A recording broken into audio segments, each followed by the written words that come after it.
Narcissistic families, you would assume that the family members would see the abuser as the problem or as the threat. And that's not the case. In these families, they see the truth teller as the problem, as the real threat. Here's why, and here's how it works. They don't get mad at the abuser. They get mad at you for breaking the silence, for speaking the truth. It's not the lies, it's not the manipulation, it's not the years of abuse. None of that bothers them. What bothers them is that you've exposed what they've spent their whole life trying to hide. I mean, think about this for a second, guys. If they admit the truth, that means they would have to admit that they were complicit in the abuse. They would have to admit that they actually enabled the abuse, or ignored the abuse, or even made excuses for the abuse. And that's just way too much for them to handle. So instead, they turn on you.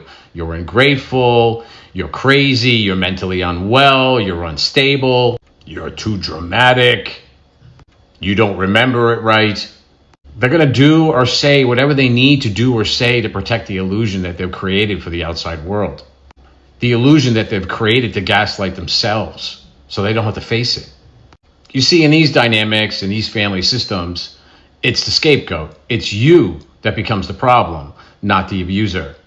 Why, you ask? It's because you won't play the game. It's because you won't pretend. You won't stay quiet. And you won't sacrifice your well-being just to keep the peace. And guys, this makes them really uncomfortable. Because if they ever admit that you were right, by virtue of that, that's inferring that they're wrong. And quite frankly, their egos cannot take that. So they're going to twist your words, they're going to rewrite the story, and they're going to make you, the scapegoat, the villain in the family's story, not the abuser.